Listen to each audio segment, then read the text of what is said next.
What's good, everybody? Welcome back to Does Boxing. We're back again with another show, building on this boxing talk. Number 400. That's crazy. 400 is crazy. But we have a weekend recap. We got some news and notes to go over for this past week. So let's get to it. Before I do that, though, I want to salute everybody coming through the building. You know what I'm saying? I appreciate you guys' support. Make sure you guys continue to keep tapping in. Hit that like button, subscribe, all that good shit. Appreciate it. Jab Queen Boxing, salute. Good morning. What's good? Banks Hayes in the building. What's good with you, bro? Yes, sir. Appreciate you coming through the building. So we're going to get to it. Let's do a little recap. We're going to go back to September the 18th. So this card right here was important because we had Paro versus Popo. These guys fought for the IBF final eliminator at the welterweight division. And this is probably one of the best fights of the weekend. Like, these guys were stumping. Two southpaws going at it. David Popo, if you look at his resume, you see his knockout ratio is not so crazy. I think he got like 5 or 6 knockouts. But he was in that fight, he didn't look like he had like limited punching power. He was actually hurting Paro. He hurt Paro in like it was 3 rounds when he had Paro real hurt. I think it was like the 4th and like later on in the fight. I know in the 11th he had him hurt too. He busted up Leo Paro's eye.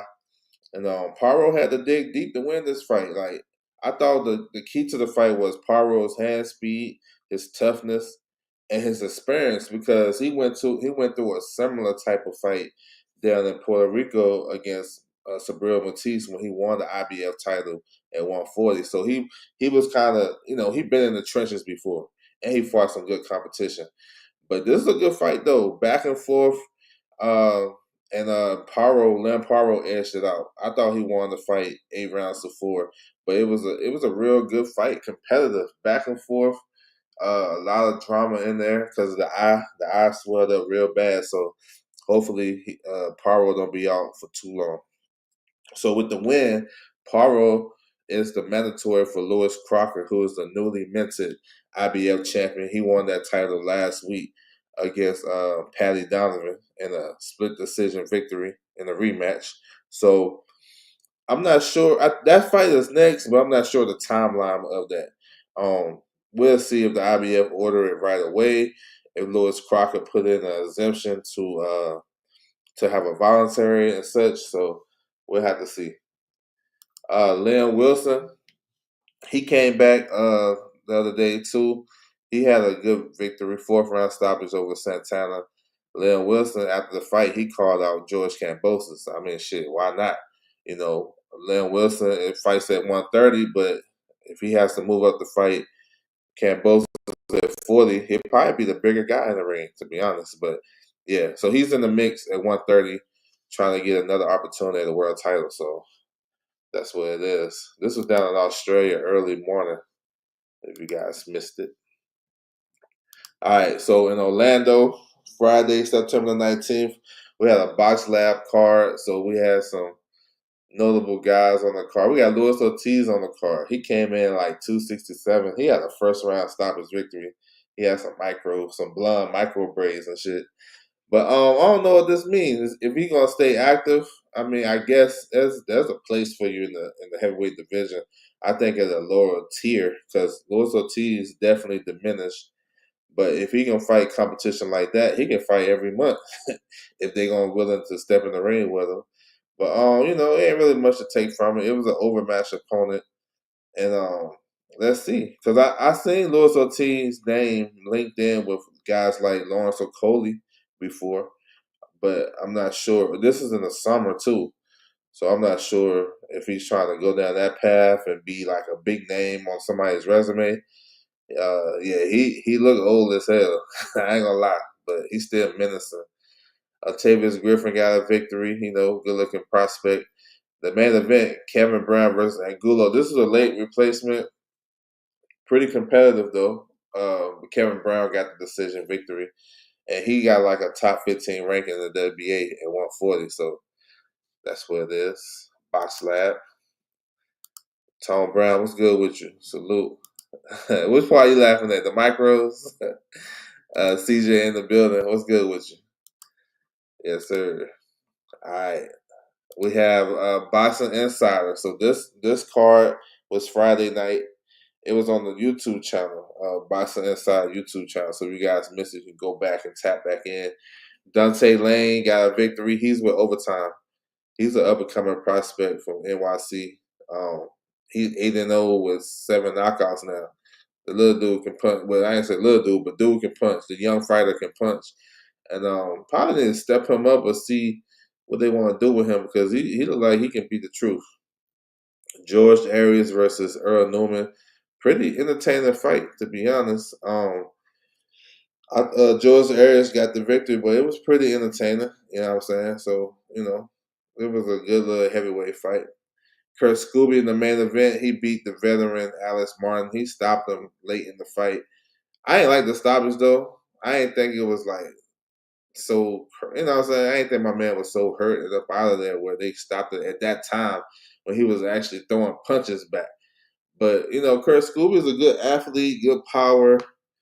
Um, let's see. This fight was at welterweight. I don't know if he just took this fight at welterweight because it was a late replacement or something. But I think probably 140 probably what his natural, what his natural, where he'll make his mark at. But we'll see. He's a good athlete though, and he's fun to watch. Kurt Scooby, so he got the victory. He keep it going. So he got a nice little win streak since suffering his only defeat by knockout. So yeah, that's good though. He back on track. He said he might as well keep fighting lower level guys. Yeah, I got a fight for him though. Later on, and I won't get to it. I got to fight the micros. Yeah, I'm gonna just take my sister to them all day, like 3-4 days to get that shit done. I'm gonna be going to school with them shits halfway done. I think I was crazy. I didn't think so either. So yeah, let's see. Let's see. Kurt Scoop, I think he can step up too, bro. 17-1.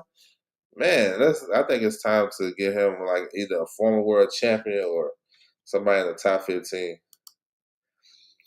All right. So Friday night. So Friday we had hella boxing. We had this card right here, Salida Promotions up in Detroit. So couple of fights. So the young fighters got victories. McKellar, Simmons, and Tinney, they got wins. Then they had another young fighter, female fighter, on the come up. She made her pro debut on the off TV portion. Jasmine Hampton. She got a stoppage victory at her pro debut. She's gonna be good. And then the other kid, DeVale, what's his name? DeVale Smith. He got to stop his victory. He look like he can be the truth too. So they got they got a nice little stable they building and solid promotions, and they basing it out of Detroit. So that's what's up. The co-main event: Olivia Curry versus Kay Scott. Now this is for the vacant IBF and WBC middleweight titles at 160. These was the titles that was left vacated by Carissa Shields when she decided to stay at heavyweight. This is a pretty good fight. You know what I'm saying? I thought Kay Scott won the fight though, but it was very tough and rugged. You can tell these ladies kind of got limited skills, but they fit each other. Because they basically on the same level. But Kay Scott was more. I think she was more accurate. I mean, it's crazy saying this, but she was more accurate. You know what I'm saying? And I thought she took the fight to Curry early in the fight and got a lot of those rounds. Even though Curry is tough, she came through. She battled a cut. She had a cut over her eye. They say it was due to a punch, but that was a head clash. They showed a replay. But they scored this fight a draw, and I didn't like how the announcers. I didn't like how the ring announcer, how he read those cards. Like it's a majority draw, but he didn't have no suspense. I think the first card was 98-92 to Kay Scott. I mean, I thought Kay Scott won, but not that wide, maybe. And then he said 95-95. So if we know as fans, if it's 95-95, we know it's gonna be a draw. You took away the suspense. He probably should have just said overruled by the other two judges. They both scored it, then pause. 95, 95, bro. We've been watching boxing forever, and we know how the drama with these, how they announce these scores. But yeah, I feel like that kind of, I don't know. Maybe that was, I don't know. So here's the dilemma: will the sanctioning bodies, because this is for two vacant belts, will the sanctioning bodies reorder this fight? You know what I'm saying? Because it was a draw, or will they move on? And if they move on, then you got Tam Taboo, who is with MVP. She's the mandatory in the WBA. She has a fight next week, September the 27th.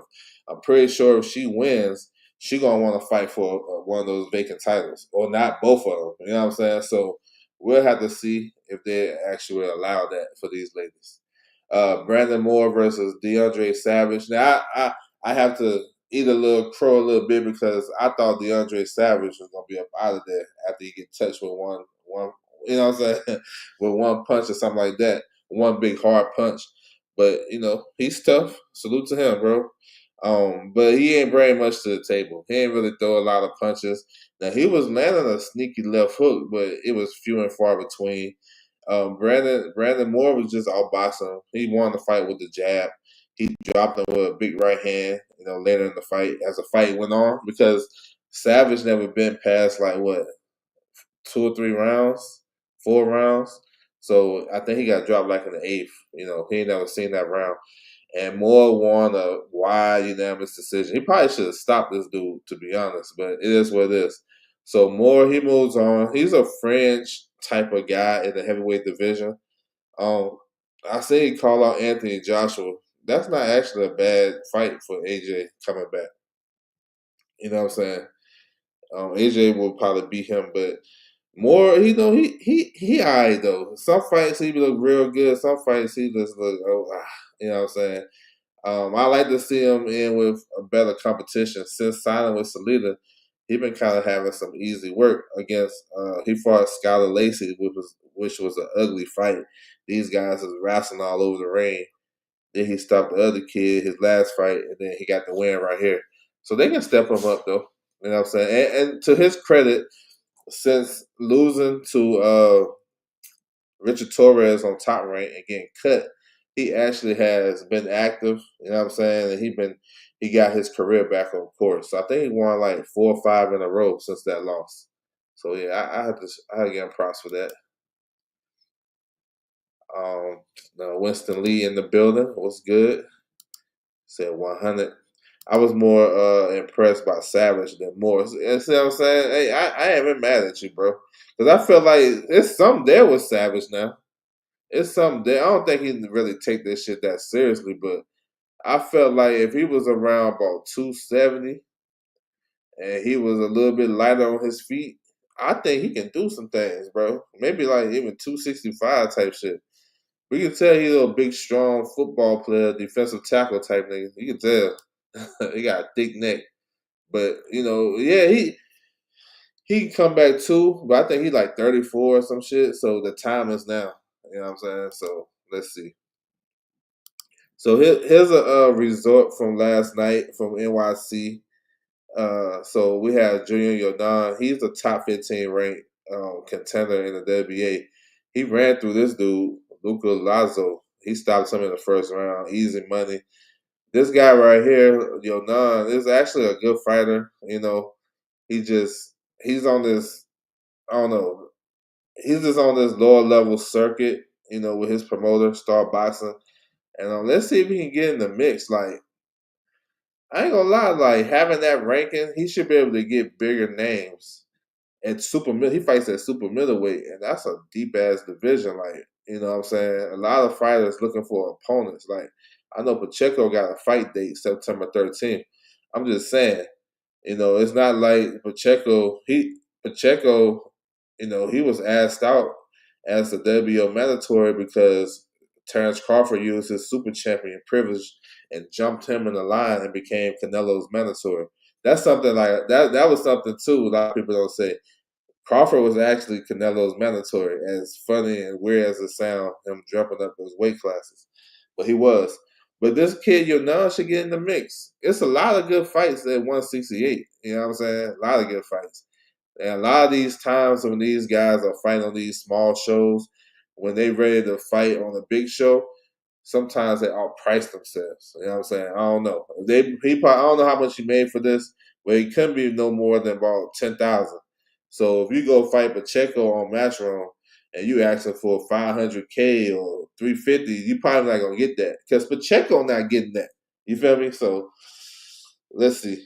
Let's see. But he is a good fighter though, and he been fighting some low level competition as of late. So maybe he can step it up. He said facts. It's just a belt that gets you in the rankings. You know what I'm saying?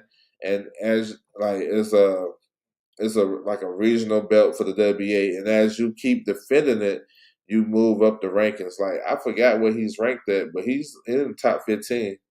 So it's just to help you get the rankings and stuff like that and move up. And he can like with that belt that he keep defending. Let's say he make like 5 defenses, he can ask for maybe ask the WBA, can he get an eliminator? You know what I'm saying? Some shit like that.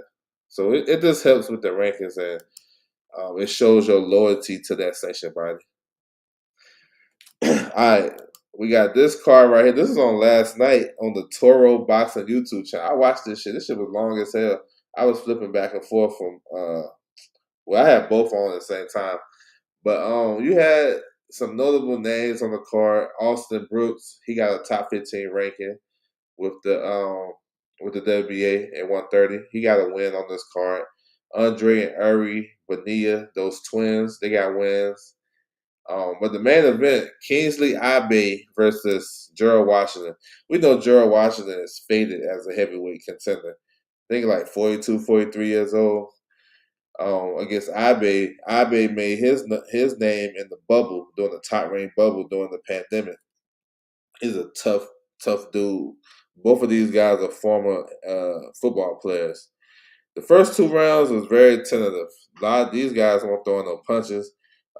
Gerald Washington was backing up. He wasn't really taking initiative with his jab.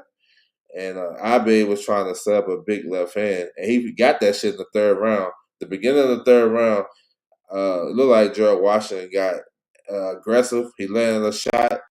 And then Abe hit him with a straight left hand down the pipe, dropped him.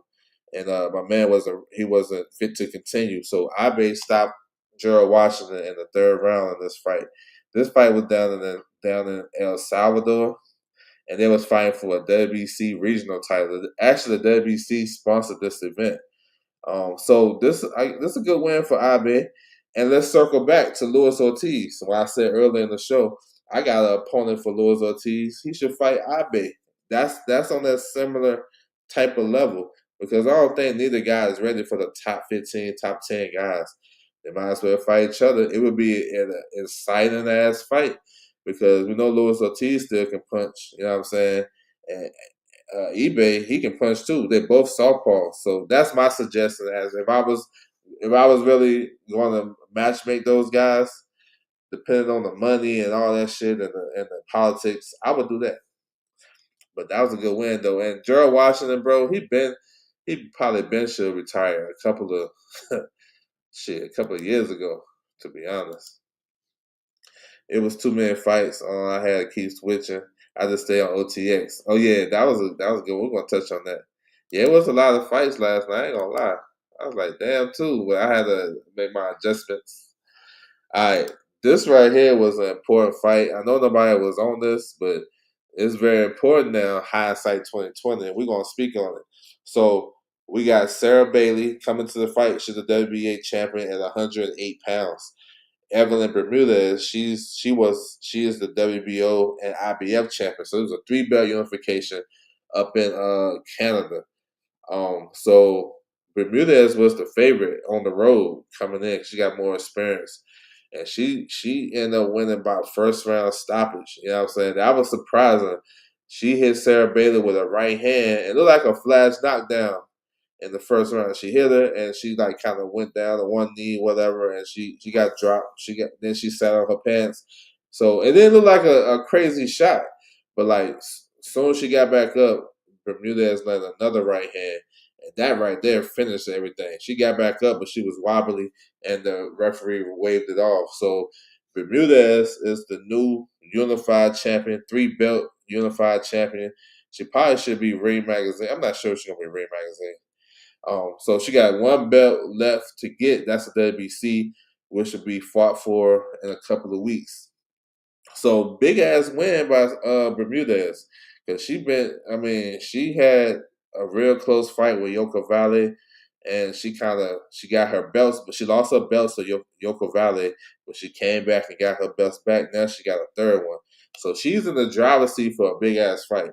And we seen Gabby Fundora last night, and we're gonna touch on her more, but that's a potential fight, y'all, with Gabby Fundora moving down to 108 pounds. It's actually better opponents at 108 than actually her moving up right now. It's some good opponents at 115, but it's actually some good fighters at 108 that she can kind of, if she can get undisputed, then she can probably leapfrog. She can go back. Well, she can move up to 115 pounds. If that makes sense. We're gonna talk about it. So big win though. First round stoppage, yo. We don't get a lot of first round knockouts in the championship fights with women, and this was up though. She had a big right hand, her old girl, and stopped her. So big win for Bermudez. She's from Argentina. She got a sister that was a world champion too. So that's what's up. I spoke on them. Oh yeah, okay, that's what's up. Yeah, Bermudez is in a great position for sure. I thought moving up. Yeah, she said she was moving down, but yeah, we gonna get on it. OTX, another good card, you know what I'm saying, with some young fighters, up and coming fighters. We had an upset on this card, the pink slip fight, all types of shit. Um, this was a full card. My man, I gotta jump to Marquez and Ferrier though, because that fight right there was interesting. Marquez was linked to Kurt Scooby. These guys been going back and forth for a couple of fights now. Ferrier, he was doing well. He was switching back and forth, boxing real well. And Marquez was like coming forward, but he won't really. I don't know, bro. He ain't really had no. I don't know. He just walking to him, and I feel like he probably should have did the better work given his background. But he ended up letting that fight get close. It was some drama with Ferrier got deducted a point for holding, and that made the fight close in the 8 rounder. And they actually scored the fight to Ferrier, split decision. That was kind of surprising being on the overtime show, but that fight was close. That shit was close. Probably could have went either way, to be honest. But upset. This is a mild upset because Ferrier came in as a late replacement, and he's at this point in his career, he's kind of like an opponent. He's not a guy that, even though he's 18-0, they bringing him in on late replacement tells you everything. You know what I'm saying? So big win by him. Hopefully he gets something bigger. Maybe he'll get Kurt Scooby. You know what I'm saying? Yeah, I ended up watching this one. Yeah, it was a solid card. Tierra Brown versus Emma Gongora. So Tierra was defending her WBC title for the first time. Gongora got off to a good start though. She was working in the first couple of rounds, and then Sierra settled down and started to get her punches together. She was going, man. She had a nice variety of shots upstairs and downstairs. She was walking old girl down. She's very talented, skilled. She was letting her hands go. Um, that's her type of fight. You know what I'm saying? Like you gonna have to, if you're gonna fight that way, you're gonna have to be a dog. You know what I'm saying? You ain't gonna be able to beat Tierra Brown like that because she's in hella shape and she's skilled and she ain't losing her title just you know what I'm saying, just like this so easy. But she dominated. I think I scored it like 9 rounds to 1. I gave Gongora maybe the first round. I thought she was doing good in round 2, but after that, it was all Tierra Brown. I mean, she was doing a lot of good stuff in there. She got the same trainer as Jared Hurd, and the way she was walking the old girl down, it kind of reminded me of Jared Hurd back in his day when he was walking these dudes down and we was calling him Halloween Hurd, like Michael Myers and shit. She was on that type of time, so that's a good win by Tierra Brown. Um, yeah, it's good because she won the world title and Sky fought. She beat Scott Nicholson and Sky fought twice, and Tierra only just fought once. So I was like, damn, the champion should be having fights. You know what I'm saying? But let's see. She's at the featherweight division. You got two other champions there. You got unified champion Amanda Serrano. She still got the WBA and the WBO. She's coming back down to 126 to have like a farewell fight in December against Erica Cruz. Well, they fought a classic fight a couple years ago.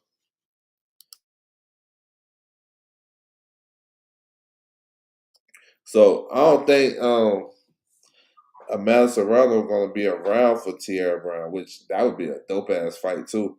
And then you have the other champion, the IBF champion, Nina Miki from Germany. She just had like a back operation or something. So I'm not sure. Spinal or I don't know. Something happened to her back. So I think she's gonna be out for a while as well. So still, I mean, maybe Alicia Baumgartner, maybe that's a fight. I don't know. But Tierra Brown, nice. You know what I'm saying? She's easy to root for, and hopefully she gets some big money fights down the line. Oh yeah, she was getting busy. is that the one she went 3 minutes in? Which one? Oh, you talking about? No, that wasn't 3 minutes. Oh, was it 3 minutes? You talking about Serrano? No, it wasn't 3 minutes. Yeah, she dropped her belt. Yeah, I got something on that. Man Serrano and Erica Cruz. No, that wasn't 3 minutes. Nah, that was for undisputed, and the WBC don't allow 3 minutes. My bro Mike in the building. What's good with you? But that fight seemed like it was 3 minutes because they were stumping.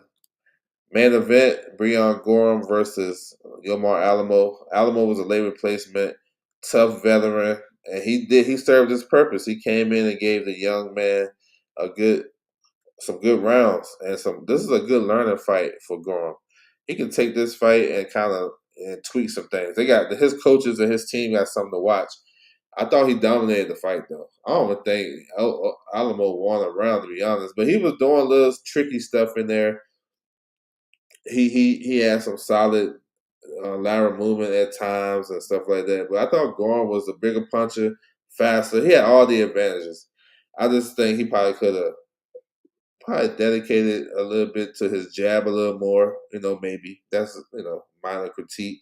But his body work was straight. I thought at one point he was going to stop Alamo, but the only person that stopped Alamo is Hitchens. So that says a lot. And we don't think Hitchens is a big puncher. And all these guys he done fought, he the only one that got him. But Gorham he won this fight by decision going away. Good for him. He won an IBF regional title, so that could get him in the rankings. And we can see at 140. Let's see where he goes from here. He's a good fighter, though. Good young fighter. Yeah, durable. Yeah, he had a crazy style, and those are guys that the promoters would bring in to get these young fighters some rounds that never been past 6 rounds or something like that. So, all right, we're going to the Golden Boy show down in Southern California. So we had some young fighters on the card. They had 3 fights off TV though, but Panero she won. She's in the same stable as Gabby Fondor. Julio Ramirez had stoppage, and Cabrera. Those are young prospects on Golden Boy. It was on off TV. Grant Flores, see this is what I was talking about, a learning fight against a veteran. Grant Flores is a 154, 160 contender. He been real active with Golden Boy. He fought Courtney Pennington, who been around for a long time, tough, crafty. You know what I'm saying? He got some rounds in because Flores been running through a lot of these opponents. So he can, like I said, he can look at the tape and take something away. But he dominated. He dropped Pennington later on in that fight and ended up winning the decision. So it was a good rounds, scrappy rounds, kind of dirty at times, but he got the win. Joel Irate, he came back. He got his knockout streak back and running. He beat Edward Hernandez. He stopped him. He dropped him early in the fight. They ended up finishing him like in the third, I think. So he back. He back with a knockout streak. Now, and his knockout streak came to an end when he lost to Kevin Johnson in his last fight, and we're gonna speak on him next. But he's a tall, rangy guy at 147. I don't think I don't think he gonna finish his career. I don't think he gonna get to the world title picture at 47. He'll probably be at 54 by then. But he's a good local draw, and Yeah, keep him active. They've been keeping him active because I think he got like 9 fights, and he turned pro last year in March. You know what I'm saying, on the Floyd Schofield undercard. So they've been keeping him real active. Ruslan Adelaide versus Kevin Johnson. This late replacement. We know Kevin Johnson is always be ready to fight because he has a sparring partner mentality. He gonna always be ready. You know what I'm saying? He's a journeyman type of. He's like a gatekeeper. He's a gatekeeper. I ain't gonna call him a journeyman because he do come to win, but for me he do just enough to lose. You know what I'm saying? Like he'll have some good run. Like he always kind of start off kind of slowish, and then like maybe in mid rounds he'll pick it up, and then as he may be doing better, and we'll like sometimes we think him doing better means he actually winning rounds. To me, I thought he lost the fight. Like shit, it was an 8 rounder, so I gave him like maybe 3 rounds, maybe 2 rounds. You know, like I don't know. He just that it's always boxing have fighters like that where they got good skills, they got this, they got that, but they missing something. You know what I'm saying? And I heard on the telecast they were saying that he ain't have good promotion and all this. When he was with Mayweather Promotions, they put him in position as a headliner. He fought. I remember he fought on when Frank Martin fought. Who Frank Martin fight? When he fought Michelle Rivera, Mayweather Promotions had a card right after that. Right after the Showtime card went off, they had a fight right after that. Y'all guys can look it up. It was like December of I forgot the year. But he lost. He was the main event of that portion of the card, and he lost. You know what I'm saying? This guy, to me, he can fight his ass off, I think. But I think he got caught up in them sparring wars. I beat up Devin Haney, I beat up Tank, I beat up this guy. And that shit sounds good, but then it don't translate to under the lights. And I thought he kind of got all worked a little bit. I thought my man was landing the bigger shots and stuff like that in the body. And to me, he didn't do enough. You know what I'm saying? I feel like with all them credentials, he should be doing enough. That's what Brian Norman fell into before, he got his hand fixed and he beat Giovanni Santillan. He was just the sparring king because we heard everything he did in sparring.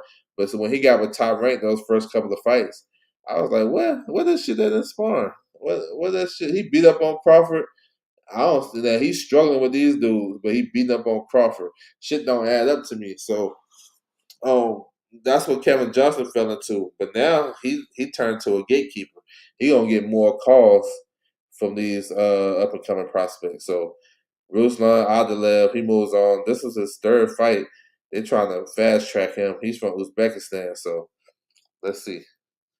That shit frustrating to me though when guys talk that sparring talk and they get in the ring and they fight like some bullshit. To me, he ain't fight bad, but he don't do enough to win. He gonna always find a way to lose. That's crazy to say, but that's true. Go look at his fights. He be competitive, but he started fighting like after the fourth round. You can't do that when you the super B side. You know what I'm saying? This guy got three. He was 2-0 coming to the fight. You know you can't slip up. If they put you in with a guy like Kevin Johnson, got 19 fights as a professional, and he's a sparring king. They were so confident to put their guy that got only 2 fights in with you on like a 4-day notice, bro. You already know you can't come in there on no bullshit. You know what I'm saying? That you gotta know the room. Like they say, read the room, bro. I don't even think he was just happy to get a check. To me, that's how I look at it. Maybe I'm tripping. Co-main event: Gabby Fondor versus Alexis Kubecki. Man, this is easy money for Gabby. It's gonna be hard. You read the room. It's gonna be hard for somebody to beat Gabby being 5'2". I'm just saying. I just got to put it out there. These short girls are gonna have a lot of issues because they can't see them shots coming. They be ducking down and bending down, and Gabby is punching from a long range, and she tapped. You know what I'm saying? She putting them beats on them, and she did the same thing. The old girl was tough though. She was trying. She was trying. She just overmatched, outgunned, and Gabby was breaking her down. That fight would, if they would have stopped it when the time they stopped it, that fight wouldn't have made. I think somebody on this, if somebody made some bread last night on these 2 fights. because both of these fights ended in the 7th round, and it had the corner stop the fight. That shit, we gotta look into that. Somebody got a bag. But Gabby is like that. One of the best women's fighters, undisputed 112 pounds. It's gonna be hard to beat her. Her toughest fight was Christina Cruz, and Christina Cruz is taller. She probably like 5'7", and she was kind of outboxing her and being slick. But then she made a mistake late in the fight and got stopped. She got clipped and got stopped. But she was having a lot of success against Gabby. But these short girls, if I see the weight and see them face off, and the girl like 5'2", man, they not beating Gabby. Now, that's just because she fight those girls all the time, and she got their timing, and she had her girls timing early in the fight, and yeah, bro, another good performance. So, like I was talking about earlier, Gabby came in at 110. Her last couple of fights, she was like at 110, defending her titles at 112. So that's an indicator that she can make 108 pounds for the right fight. I talked about Evelyn Bermudez winning the third belt. So I can see that fight being next. You know what I'm saying, for Gabby. Maybe Gillenberg gonna have to open up the bag a little bit and to bring Bermudez to, to their side of the street.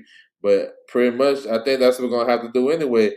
If Bermudez was defending her 2 titles last night in Canada, and with a smaller promoter, she probably wouldn't mind coming to Golden Boy defending her 3 titles against Gabby, against maybe her biggest purse.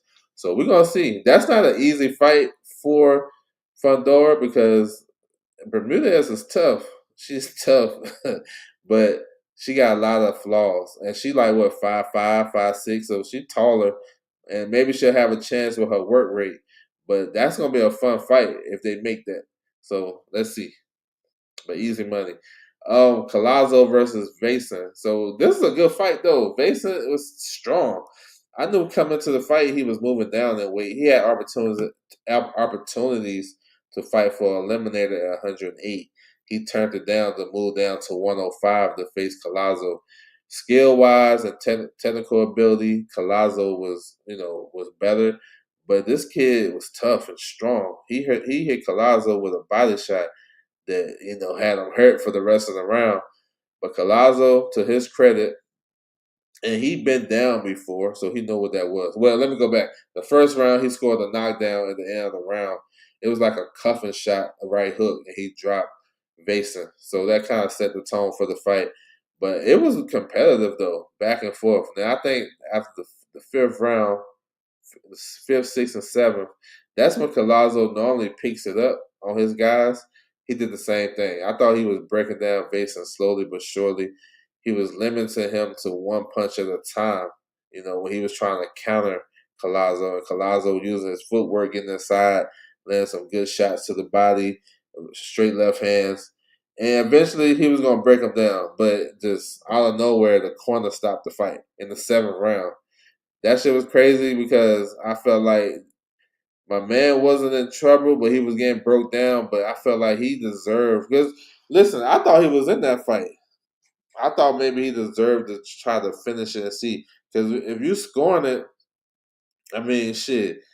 If it's 6 rounds, you probably gave him 2. You know what I'm saying? Maybe even 3. You know what I'm saying? The knockdown may have been the difference in the scoring. So it like he had a chance in the back half of the fight, but he didn't make it. And Collazo defended his unified titles at 105. He said he won't undisputed. We got 2 champions in that division. Both got fights coming up. Melvin Jerusalem is fighting on the 29th of October, defending his WBC. And Pedro Turan is defending his title August 26th. Oh, no, excuse me, October 26th. So he got to get one of those champions. He beat one before, so let's see if he can do it again. So this is a fun show, a lot of action. You know what I'm saying? And both of the champions, they move on. So that's what's up. All right, so let's get into. We got a couple of some news and some announcements and stuff like that. We're gonna get into for you guys. I'm gonna touch on it for a second. Salute to everybody coming through the building. I appreciate you guys' time. We're gonna get to it. So Top Rank, they signed Scooter Davis, Dietrich Davis from DC, 8-0, 8 knockouts. Great signing because he's been getting a lot of buzz as of late. And that's good. He got a lot of support behind him, and he look like he's dangerous. You know, so he been going to the body snatcher. He been dropping and stopping guys to the body a lot lately. So this tells me a couple of things. One, Top Rank ain't done yet. You know what I'm saying? They wouldn't be signing people and a guy this hot right now, if they didn't have something coming. So that's good because Top Rank, we ain't heard from them since July. And then they can keep him active on these pro box shows. Maybe he can get on any show. That's what Top Rank been doing. They've been keeping guys active. There's younger guys that keep them active on these smaller shows. So maybe Scooter can get a couple of more fights before the end of the year, at least one more. So that's what's up. And when Top Rank get their deal, they're gonna move him, right? You know what I'm saying, to get him to a certain point. So that's what's up. Good signing by them. Here's another signing by MVP. MVP been going crazy. You know what I'm saying? The promoter of the year is between MVP and Queensberry. I'm gonna keep saying that shit until you know what I'm saying. They've been going crazy, but they signed this Olympian right here, uh, Tafak. Tafak was a heavyweight Olympian, big strong dude from Germany. You know what I'm saying? He won I think he won a bronze. He only got one fight. He's gonna make his MVP debut next week in Canada, so we'll get to see how he look. And big strong dude. That was when I seen him in the Olympics, he was aggressive as hell. So yeah, let's see how that translates. And he got one of the best teams behind him. So if he has an opportunity to maybe fight on Jake's undercard in November if he go crazy. You know what I'm saying? Because a lot of these young guys will probably get opportunities to fight on that card. So that's what's up, man. That's the best thing about that card. Like the fight, that shit with Tank and Jake, that's some bullshit. But the best thing about that is them highlighting these younger fighters. That's dope right there. Because if we get on that platform, you know what I'm saying, on the undercard, then you get a lot of looks, especially like on Netflix and shit. That's dope for the younger fighters. Now, no word on that. I'm not sure, bro. I'm not sure. No word. I don't know. I think, yeah, they said they got multiple deals. I don't think we're gonna hit nothing until like later on. Maybe like I think they're gonna start their deal at the top of the year. But as of right now, nothing. So hopefully they get it locked in for the fans. All right, here's some announcements, right? We got former world champion Miguel Berchelt is back October the 11th down in Mexico. So he's been faded. I'm not sure what type of run he trying to make, but he been faded. He ain't been the same since Valdez fight. So, but he is coming back, and he had a couple of fights since he lost to Nakathia, a couple of low level fights, but I'm not sure where he's going. So, but he is back. So, Leader Promotions got another card coming up October 23rd in Puerto Rico this time. So they're trying to tap into that market. Joshua Pagan, he's going to fight the Montgomery kid. That's a tough ass fight right there. Ashlyn Lozado, she's nice. She's gonna face Melissa Parker. She's nice though. Lozada is nice. She gonna be a future world champion. William Colon, I seen him a couple times. So yeah, they tap into the Puerto Rican market. That's what's up. So this is October 23rd. It's gonna be on the zone too. So they got a deal with the zone. They announced this good light heavyweight fight on the undercard of Parker versus Worley. That's a good fight. This is a good fight right here for domestically. These guys have been going back and forth. We got Lewis Edmondson versus Ezra Taylor. Taylor is trained by Malik Scott. We all know him and remember him. Edmondson, he coming off a loss in an awkward, ugly ass fight against Daniel Lapin. Daniel Lapin is one of Usyk's homeboys. So these guys got some beef. And Queensberry, like I said, I think they've been going crazy this year as a promotion company. They got the heavyweights on lock, and they're looking like they're trying to lock up the light heavyweights. Because they got an all light heavyweight card November the 1st with Joshua Buatsi and Zach Parker. But this is another good fight to add to that mix. They fight for the British and Commonwealth. So that's like a prereq to go to the world level. You know what I'm saying? So, yeah, this is an interesting fight, too. It's a pretty much 50-50. Edmondson is a good boxer. He kind of crafty, tough, crafty. Ezra Taylor, you see him on film, you're like, damn, he can be a star. Like, you know what I'm saying? He looked like he a fighter. Like, he looked like he got star quality. Let's see if we can put it all together. You know what I'm saying? All right, PBC announced their opening bout for their pay-per-view October 25th. This Isak Lazario versus Valenzuela. Valenzuela like 31-5. He's been around for a while. This is going to open up. This is going to open up the pay-per-view. Now, there's other fights on this card that's probably better than this, but Lucero, he's with Samson, and he's a top 15 ranked contender in the WBA. They're looking for him to be next. You know what I'm saying? Behind Fundora, so that's why he got the slot. Frank Martin announced on his social media that he's going to face Rancis. Now, this has been out there for a while.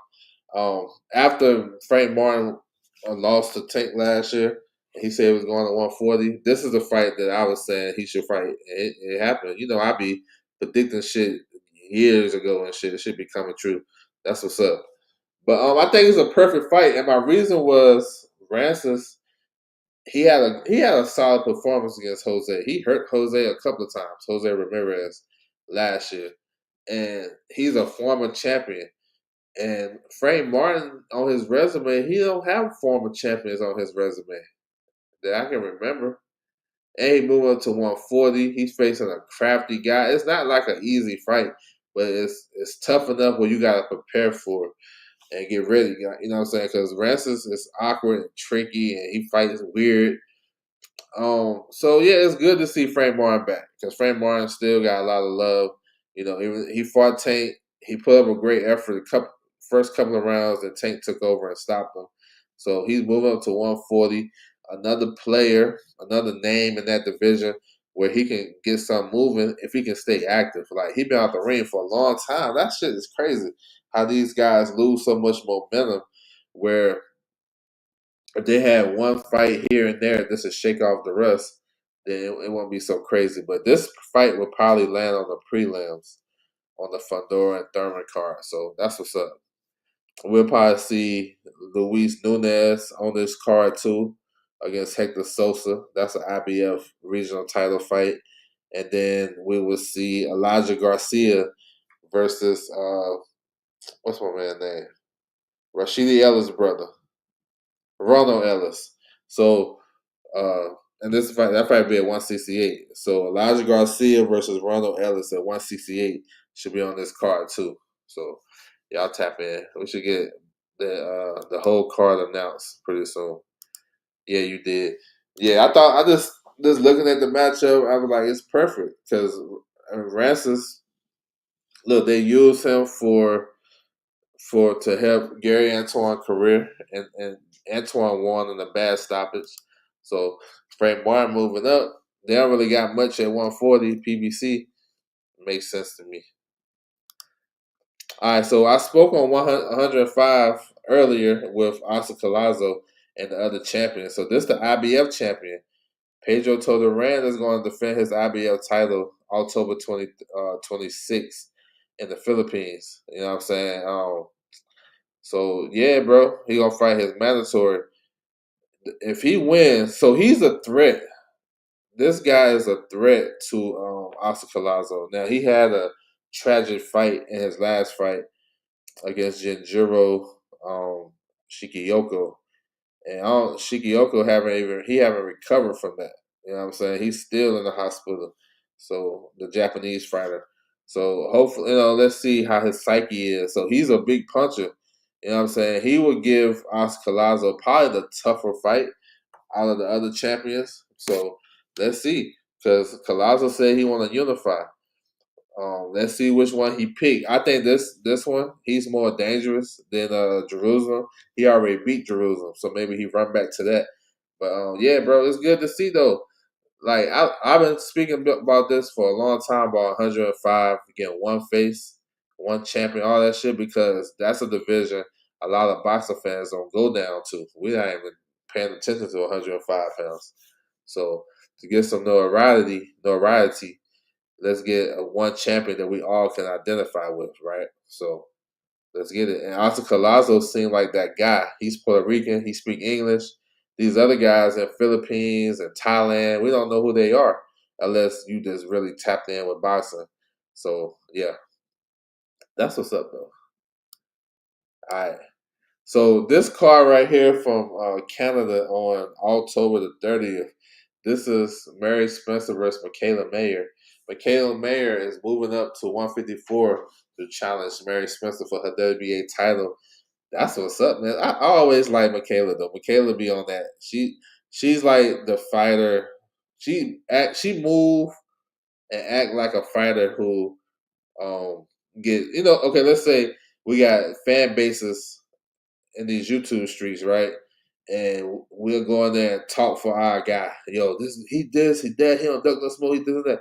That's what Michaela Mayer is. She like that's who you want your favorite fighter to act like. Cause she got the title at 147 WBO. She was waiting on Lauren Price. You know what I'm saying? She having promotional issues and such. So instead of waiting for her to get that cleared up, she was like, "Fuck it, let's go to Canada and fight Mary Spencer for her title at 154." Man, that's dope. So, and I always respect that. So this is a full card right here. Got some interesting fights on here. Wilkins Matthew, he's a up and coming super middleweight prospect. He trying to cross over to contendership. He's facing Shaquille Finn. That's a tough ass fight, and I love it. I love it. He need that step up too because he's been having some easy fights. Arslan Velosanov, he's gonna face Sergey Lipinets, former world champion. Big step up for Velosanov because he's on his way up the rankings, and Sergey is like former champion, but he's a gatekeeper at this point in time, right? He coming off a loss to Adam Azin where he got destroyed in that fight. So let's see if Velosanov can do the same. We know Sergey Lipinets is tough, but this is a good name fight right here. So this, solid card. And then got the up and coming guys. Christopher Guerrero fights at 47. Unal is a light heavyweight. So it should be good, man. We gotta get some US TV. This card right here would have definitely been on ESPN Plus if Top Rank wouldn't have lost their deal. Maybe they put it back on there for like a one-off. But yeah, I want to see Michaela. Michaela like that to me. You know what I'm saying? I like when fighters do that shit. Like they stand on what they're talking about. And look, I had to say, I gotta go back to circle back to Michaela, right? She been and she said in public that she would go fight Carissa Shields at 154. A lot of fighters say that shit. They gonna move up. I fight him. I do this, and people be like, "Won't you go have a fight at that division or move up and see how it feels?"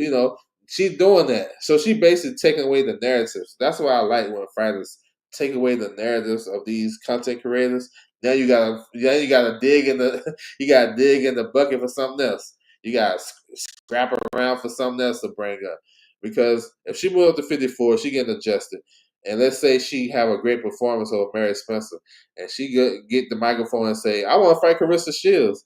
Now that put the onus on Carissa Shields. You know how like we was telling Carissa to fight Elisa Baumgartner, Elisa Baumgartner fight at 130, and she talking about fighting at 47 and all this type of shit. Beat her. Now if Alicia would have went to 147, beat somebody that's credible or win a title, then she would put the onus on Carissa to say, "Hold on, bro, you say you'll fight me.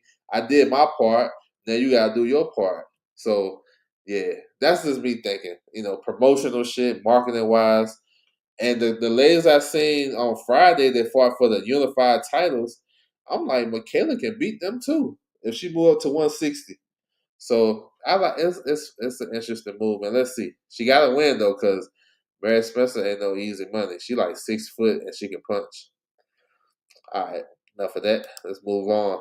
So Golden Boy announced their undercard, some undercard fights for Virgil Ortiz versus Erickson Lubin, a highly anticipated uh, junior middleweight fight, 154. I'm looking forward to that. Lubin and Ortiz, that's gonna be a good one. But we got Floyd Schofield. He's gonna face Jojo Diaz.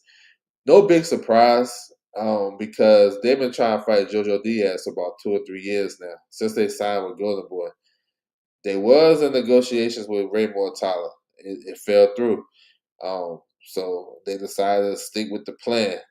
And I get it. Sticking with the plan is what got Schofield to where he's at.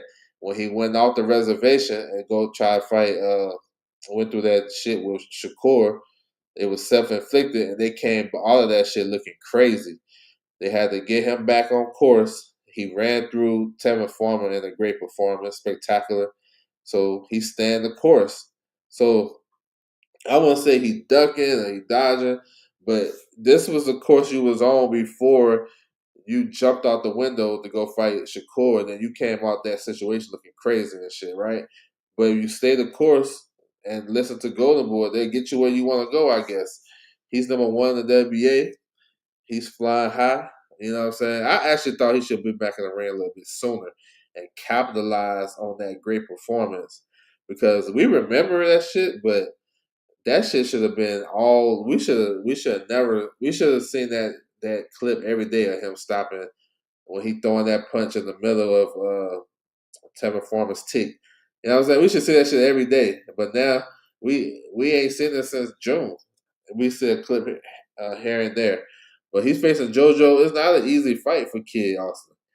You know what I'm saying? I don't know what the weight is, because I don't know if JoJo can make 135. I don't even know. That's another question. But JoJo is tough. He only been stopped one time, and he was stopped on his feet against Duarte. If he could get in those trenches and have some, he was having success against Regis. If he can do the same against Schofield, then he can push him, because Schofield's toughest fight against Renee Teller's Garon, he was in his chest. You know what I'm saying? He was rough and rugged. Even though he was losing a lot of those rounds, he was tough. He scored a knockdown too. So that's interesting. Uh, Joshua Edwards is on the card, heavyweight hopeful from America. He been active too. I think it's like his fourth or fifth fight. Darius Fulgham, he's gonna face David Stevens. That's gonna be a good one. Yeah, that's gonna be a good one. Fulgham is coming off a loss to Beck the Bully, but it wasn't a loss where he can put his head down. He fought tough in that fight. The knockdown at the end of the last round kind of decided that fight, and he got to clean that up. Stevens is a big puncher. You know, he'll have a fight of the year type of fight, and then he'll mess around and just fight like crazy. You know what I'm saying? He'll have up and down type of fights. That's gonna be explosive. So yeah, solid. I mean, got solid names on this undercard. You know, for Texas. You know, and I think the main event is gonna be good. Got a lot of stuff at stake for the main event. I can't wait for this. This is November the 8th. She said, yeah, this fight, man. I don't know. I'm assuming it's at 135, but then again, JoJo can't make 135. I'd be surprised. I don't know what the weight is, to be honest. It might be at 140. You know what I'm saying? I don't know, because I'm not I'm not banking on JoJo making 35. I honestly I can't even see it. But if he do, I like Schofield by fucking around might stop him. We'll see. Here's another fight card that's announced. This for November the 7th. This is Insider Boxing. So they just had a show this weekend. They'll be back again. Justin Figueroa, he's from Atlantic City. This is where this card is going to be at. He's a good draw in Atlantic City. Aldo Wallen is on the card. So Figueroa and Aldo, they have the same manager as Brian Norman Jr. Fighters first. So yeah, so they getting them opportunities. That's what's up. So tap in. We'll talk about it more as they get closer. We have a new WBA champion. So Crawford ain't the only one that got some, you know what I'm saying? And the new, when Crawford beat Canelo, as soon as he stepped in the ring, he lost his WBA title at 154. We know Abbas Baru, he beat the interim champion. my man, Yo Ellis Tellus. He beat him, Yo Ellis Tellus, and that was a good fight too. And he got elevated from interim to full champion. You know what I'm saying? When Crawford not going back to 54, we all know this. So that was the final piece of the puzzle. So we got a new champion, Abbas Baru. He has a mandatory Jamel Charlo. They are looking to order that fight pretty soon. You know what I'm saying? Once we see these new rankings refresh, then we'll have more to talk about. But man, salute to this guy though. He came out of nowhere. Nobody was picking him to win. But he's in position to make some big bread because we know Boots Ennis is about to fight Lima October the 11th. He's fighting a WBA eliminator. That fight could get elevated to the interim title since Baru got elevated to full champion. Could be, possibly, but it's definitely an eliminator. So we know what route Boots is fighting, what route he's going. Now, this will all depends on Jamel Charlo. If Jamel Charlo accepts the WBA order to fight Abbas Baru, then that's a domino because we know Charlo and Spence has been linked to fight in the top of the year. So why fight Baru when you can fight Spence for bigger money and bigger all that good shit, right? And he might have a better chance of beating Spence than beating Baru. To be honest, let's keep it a buck. We don't know what Spence is coming back, but and we ain't seen Charlo in a while. You know what I'm saying? He been out for a minute, so it's interesting. And we got 154 is crazy. It like shit just be bouncing around. We never know what's going to happen. Truly, that's what makes the division so good. So let's see. We got a new champion, right? Interesting. Yeah. So yeah, let's see. Let's see. They gonna call him an email champion. That's funny. All right, Alicia Baumgartner vacated her WBC title at 130. I didn't get the reason why. I'm guessing it's to move up. I know she had a mandatory. She supposed to fight Delphine Persoon. Yeah, she supposed to fight her in a rematch. They fought. I think they fought last year, and old girl hurt her knee, so they scored a no contest. But the WBC kept Persoon as the mandatory. I'm guessing that's why she was like, you know what, I'm not fighting her again. It's not a big enough fight for me, and I understand that if that's the case. So she unified now. She got the other three belts. She do have a mandatory with the WBA against that girl Turner. Turner, that girl can punch. I don't know if that's a fight they're trying to do. I don't know. But yeah, I want to see what's next then because if you vacate, so you lose your undisputed crown. You know, does that mean she's gonna move up to 35 or she gonna go to 40? What's she gonna do? I'm not sure. She went MVP. They're gonna put her in the best position. I didn't like her last performance though. I felt like it was too much other stuff than boxing, and I feel like she's a way better fighter than that. And she had a tough fight. I think she kind of underestimated the girl, but let's see. But that's interesting though. Her vacating her WBC, so it must be something behind that. 54 is giving me a headache, man. That's shit. 54, bro. This is because of the WBA, man. WBA be on some other shit. All right, the WBC order a rematch with Billy and Lester Martinez. I don't think many can complain about this because that fight was so great. That was a good ass fight. I really didn't know. I felt like Lester Martinez won, but I wasn't even sure. It was good. Back and forth action. I wanted to see, and the fight only went 10 rounds. I want to see how this shit gonna look if we go 12. Another classic. So they fought to a draw. The WBC ordered it right away, which I mean, I'm not mad at it, but that's kind of quick, ain't it? You know what I'm saying? And Wolf and Billy want to go after a bigger fight. You know what I'm saying? But it is what it is. These guys, I think if they fight 100 times, it's gonna look like that. So who's gonna make the adjustments? Let's see. And Billy versus Martinez, that was a great fight. I'm not even gonna hold you. And more news with the WBC. So Katie Taylor is champion at Recess, Emeritus champion. So she basically kind of vacates. She's stepping aside, and taking a break from boxing for a while. So she had a mandatory Chantel Cameron. They was in they wanted negotiation. They ordered the fight, but Katie Taylor ain't even tried to negotiate because she doing other shit in life. So Chantel Cameron would get elevated to the WBC champion, but they ordered. So it's crazy. But politics of boxing is crazy. It's not just with the men; it's with everybody, right?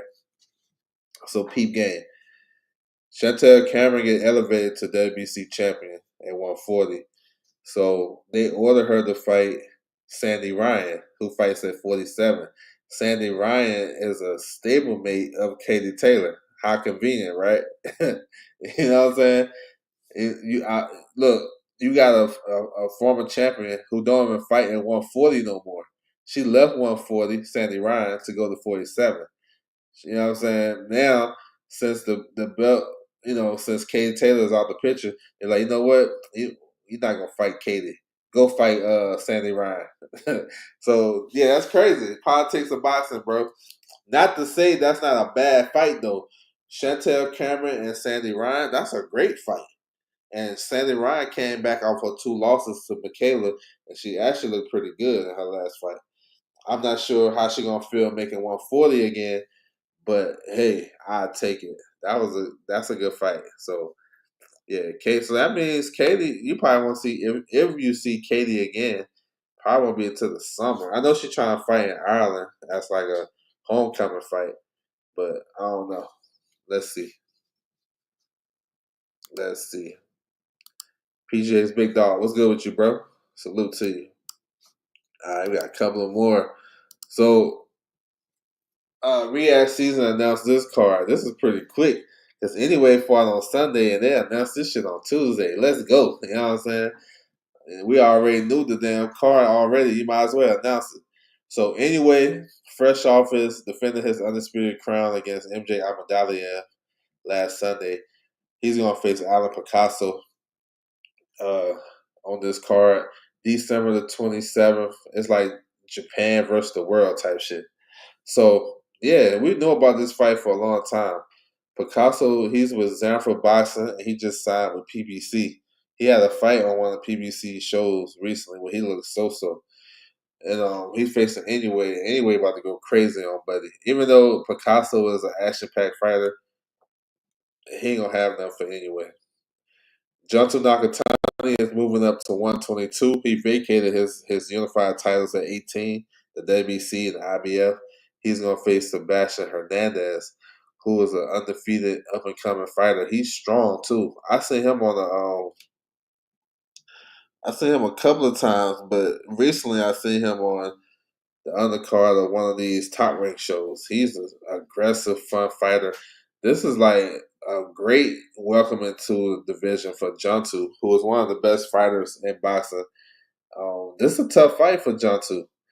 So Juntu, he's number one in the WBA at 122, and him and Anyway, if they both win, they got a big mega fight like already lined up for May of next year in Japan. So yeah, big fights. Kenshiro Taraji, he coming off a lost his unified titles at 112 to Ricardo Sandoval. He's gonna move up in weight and fight for a world title against Roberto Garcia. So we kind of seen this coming when the last IBF rankings came out. Tajiri, he came into the new IBF at the new IBF rankings at 115. He came in at number 6. So that raised the eyebrow. You know what I'm saying? He must gonna get a world title fight. So yeah, he's gonna fight Garcia, who is probably the weakest champion in boxing, to be honest. And we keeping it all the way 100. Very important fight though at 115 because we know Bam is the man in that division. He's gonna unify with Martinez, for the WBA, and that leaves one more belt, the IBF. So the winner of Bam, you know what I'm saying? If Bam wins and Taraji wins, I wouldn't be surprised if they fight top of next year for undisputed at 115 pounds. So that's why that fight that's important. Ngami versus Amando Martinez. That's 135. That's an interesting fight too. Martinez is a big puncher. He's been fighting in Florida recently. Rayo Tsunami is going to face Leonardo Quintana. That's the younger Tsunami. We just seen him fight. And then Ryoto Tsunami, that's the older brother. He's going to face James Dickinson for the WBA interim title at 130. So, yeah, bro, they moving these Japanese fighters fast. Jason Dickinson is coming off a big win in Turkey against Albert Bagaziev. He took his WBA interim title, which Bagaziev was the mandatory for Lamont Roach. So, in all intents and purposes, this might be for the world title because Lamont Roach is going to 140 to fight Pitbull Cruz. So he ain't coming back to 130. So that's what's up though. This card is gonna be action packed though. I can't wait for it. It's a long time from now, December 27th, but it's gonna be action packed. So y'all tap in with it for sure. Yeah. Anyway, this will be his fourth fight this year. That's crazy. Yeah, I think Emiliano is looking to get on that Chris Eubank card. That's a nice little segue because that's my next damn topic. Emiliano, I heard some fights gonna be on that card. Bear with me if you still in the building. Yep, she's our mandatory. So I'm not sure what Alicia gonna do. That's sometime in November. They gonna fight in November. Yeah, for the vacant WBC November. So Eubank and Ben, they did their promotional situation this week, press conference. Not real. You know they was gonna go back and forth, but the only real big news on this is Bomac is back with Eubank. You know what I'm saying? I thought that one fight he had with the one fight he had with Eubank in the rematch with Liam Smith, he had him sharp. They look good together. He stopped Liam Smith. You know that's just to go off the topic real quick. When you talk about great trainers, right? I have my own like little categories and that shit though. The way I identify as a great trainer or great coaching staff. One, you have to build up a champion from scratch. You know, you take them in, then you build them up to a champion. He checked that. Bomac checked that off. The second one, can you resurrect a fighter's career? He did that with Jamel Herring. Jamel Herring was on PBC, inactive, get beat up, all types of shit. They took him in, took him down to 130. Bill had some build-up fights, won the title, resurrected his career. And the third, can you be a hired gun? And a hired gun is a guy that you hire for specific fights. Like Eubank, prime example, he lost to Liam Smith in the first fight. He go hire Bomac. They get it right in the second fight. You know what I'm saying? Those are my three traits of like qualities of a world class trainer. Now everybody may not have that. Some have it and some don't.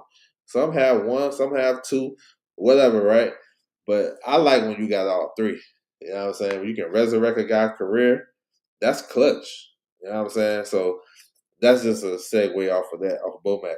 But this fight right here, you know, the first fight was fun. You know, the fathers, you know, being involved in it. Look like they're not involved in it as much. Maybe when fight time get here. So November 15th, we know the biggest story is the rehydration clause. It's a 10-pound rehydration clause for Eubank. And I don't know, man. I feel like Conor Ben, before I see the news with Bomac linking back up with Eubank, I was thinking Conor Ben. But I don't know. That's a big change, though, because they got history of Bomac having him looking sharp in that fight when he lost. You know what I'm saying? He came back, he was sharp. And he got all the advantages over Conor Ben, except for probably the chin. So it's interesting, though. It's a great spotlight. Yeah, so that undercard, this one I'm hearing. I'm hearing Emiliano Vargas is going to be on that card.